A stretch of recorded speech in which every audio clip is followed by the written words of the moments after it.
चंदन ठाकुर पूजा करुचु। हाँ ना ठाकुर पूजा कर सब तो भल भल कथा कहूँ।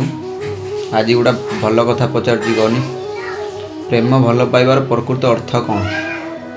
प्रेम रे दाम नुहे भावना रे गभीरता थाए। एक फूल देले मध्य जदि हृदय सत्य थाए सेईटा अमूल्य हो जाए।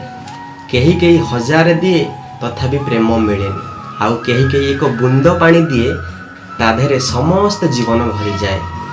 प्रेम एमिति हुए जोठारे कथा नुहे अनुभव कथा कहे। एक छोट उपहार मध्य समस्तଙ୍କ हृदय को छुई जाए। सत्य प्रेम केबे दाम देखेनि, हृदय देखे। पुष्पं फलं त्वयं जुमे भक्त्या प्रयच्छति तदहं भक्त्युपहूत स्मामि प्रयतात्मन।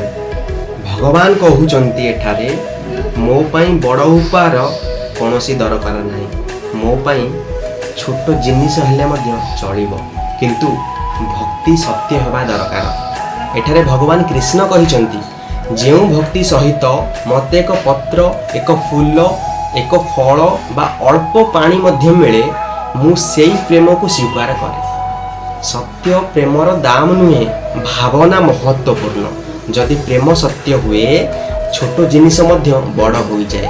भगवान मध्य एठी देखंती दामी उपहार नुहे हृदयर भल पाइबा। प्रेम एमिति हेउ जोठारे शब्द दरकार नाही। एक छोटिया भावना मध्य समस्त हृदय को छुई जाए। राधे राधे, जय जगन्नाथ।